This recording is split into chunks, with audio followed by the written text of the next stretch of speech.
بسم الله الرحمن الرحيم. الحمد لله رب العالمين، والصلاة والسلام على سيدنا محمد وعلى آله وصحبه أجمعين. My dear brothers and sisters, Assalamu alaikum wa rahmatullahi wa barakatuh. Today, I want to speak to you about a reality that each and every one of us experiences in life, the test of perseverance, the trial of patience, and the moment when Shaytan whispers in your ear, "Give up, it's useless, the door will never open for you." But, my dear brothers and sisters, I tell you with certainty, the moment you give up, that's when the door closes. Allah subhanahu wa ta'ala tells us in the Quran, "So verily with hardship there is ease. Indeed, with hardship there is ease." Surah Ash-Sharh 94, 5-6. Notice how Allah repeats it twice. Why? Because we humans easily despair. We think our pain is permanent, that our struggles will never end, that Allah has abandoned us. But Allah reassures us, after every difficulty there is ease. Not before, not without struggle, but after. The key is, don't give up before the ease arrives. My brothers, life is not supposed to be easy. This dunya is a test.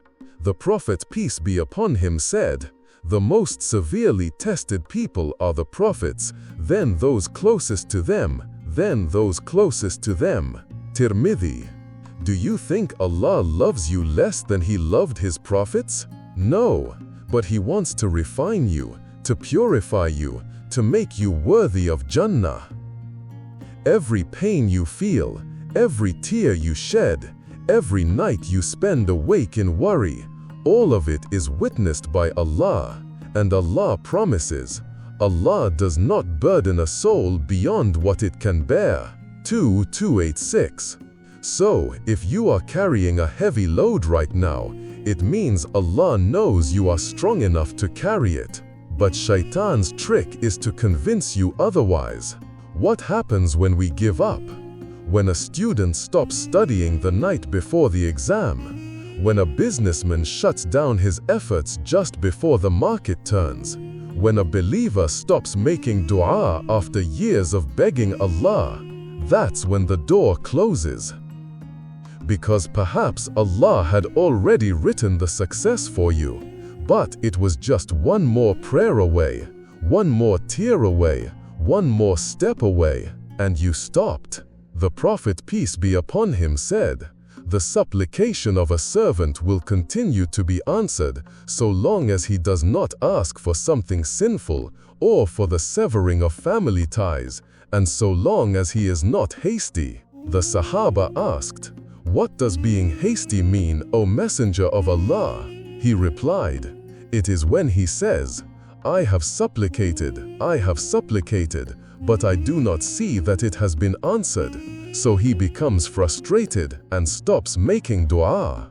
Do you see, my brothers and sisters? Allah was ready to give. The angels were ready to descend with your rizq, your healing, your relief, but you closed the door yourself by giving up too soon. Look at the life of our beloved Prophet Muhammad, peace be upon him. For 13 years in Mecca, he faced rejection, insults, torture, boycott, even assassination attempts. If anyone could have said, "This mission is impossible," it was him. Yet he persevered. And what happened? Allah opened the doors of Medina, the doors of victory, the doors of mercy for the entire world. Imagine if he had given up after year 12 in Mecca. Would Islam have reached us? Subhanallah. Think of Prophet Yusuf alayhi salam, sold as a slave, thrown in prison, betrayed by his own brothers. If he had lost hope in prison and said, "Allah has abandoned me," then he would never have become the ruler of Egypt. Think of our mother Hajar radiyallahu anha, left in the barren desert with her infant Ismail. She ran between Safa and Marwa 7 times, not once, not twice, but 7 times, until the Zamzam gushed forth. What if she had stopped at the 6th run? The Zamzam would not have appeared. Millions of Hujjaj today would not drink from it. The lesson? Allah opens doors, but only after you exhaust yourself in knocking. My dear brothers and sisters, I know many of you are going through darkness right now. Some of you are struggling in marriage, some in business, some with studies, some in health, some with depression that nobody else can see. And maybe you've been asking Allah for years, and you think, what's the point? Nothing changes. But I want you to remember this. Every dua you make is recorded. Every tear you shed is stored. And the Prophet, peace be upon him, said, no Muslim makes dua to Allah in which there is no sin or cutting of family ties, except that Allah gives him one of 3. Either he answers his dua immediately, or he stores it for him in the hereafter, or he averts from him a calamity of equal measure. So you never lose. You either win now, or you win later, or you win without even realizing it. The only way you lose is if you stop asking. Brothers and sisters, the door of Allah's mercy is always open, but the moment you give up, that's when the door closes. Not because Allah closed it, but because you walked away from it. So don't walk away. Even if you are crawling, crawl towards Allah. Even if your du'as feel empty, keep making them. Even if your sajda feels dry, keep placing your head on the ground. Because every knock on the door of Allah is heard, and Allah loves the servant who keeps knocking. The Prophet, peace be upon him, said, Allah is shy and generous.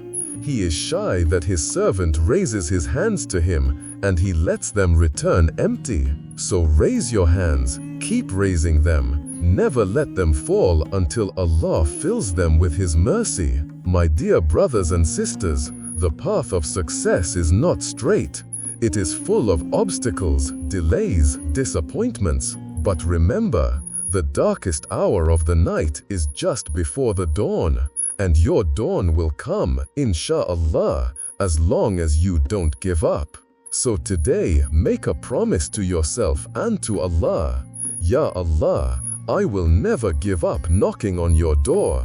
Even if the world turns away, even if I fail 1,000 times, I will keep calling on you, because I know the moment I give up, that's when the door closes. May Allah keep us steadfast, make us among those who persevere, and open for us the doors of His mercy, His rizq, His forgiveness, and His Jannah. Wa assalamu alaykum wa rahmatullahi wa barakatuh.